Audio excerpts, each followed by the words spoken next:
The best way to get over someone is to get under someone. That's horrible advice. All right. That's like, no, don't do it. There's so many reasons.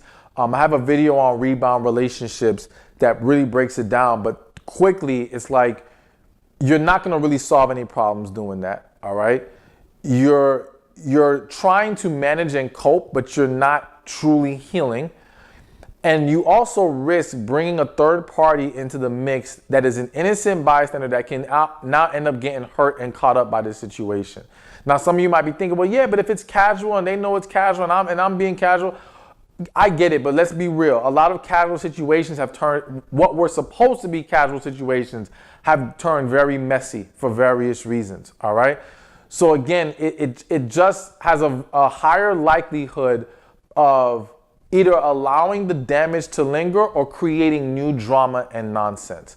So, but it's not just about seeking distractions by dealing with someone else. It's also about filling your plate up and making yourself overly busy just so you won't have to deal with it. Again, you're not helping yourself because you're not resolving anything. You're kicking the can down the road, or what you're doing is what I like to say, pushing everything into your emotional closet, locking the closet and acting like you're okay. And you're not. And you're not. And what's going to happen is the next time something triggers you, the next time you attempt to have relations, something may happen or will happen at some point that pretty much causes the emotional closet door to bust wide open.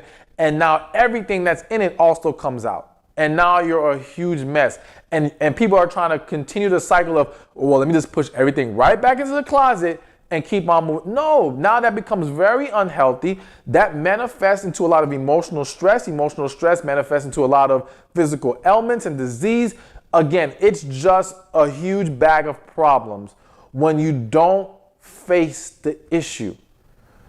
I don't want you to look for distractions, but I do want you to seek out where you should be placing your energy, because that's different. Distractions are things that we don't need to be doing in our lives, but they're here to take up our time and attention so that we don't have to think about this other thing.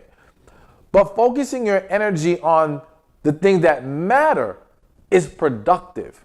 It's good. It's going to grow you. It's going to make you stronger. And of course, those things will include stuff like healing from your past. It may include, if as we mentioned earlier, let's just say you were the woman who carried a bunch of insecurities in your relationship because of past issues, addressing those things, how you can be better, taking better care of yourself. Maybe you weren't doing that before you got in this relationship. Very good chance that you were even in the wrong relationship because you weren't doing the right things before him. So now here is the opportunity to focus on doing those right things so that you can set yourself up for better.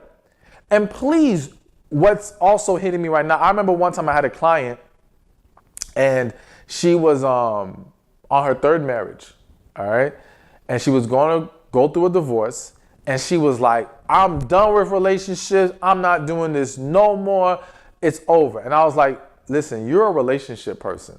You're not done. And how about we don't project that onto our lives? Let's just focus on the healing.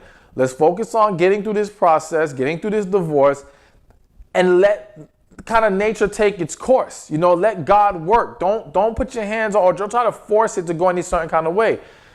Long story short, she was back in a relationship, I think, within a year later, but healthy, in a healthy way, not in a distraction way, in a healthy way. But it just shows you that rather than projecting what you think will happen because of how you're feeling in the moment, just focus on the right things and let the blessings come as they will. That's it. That's what needs to happen.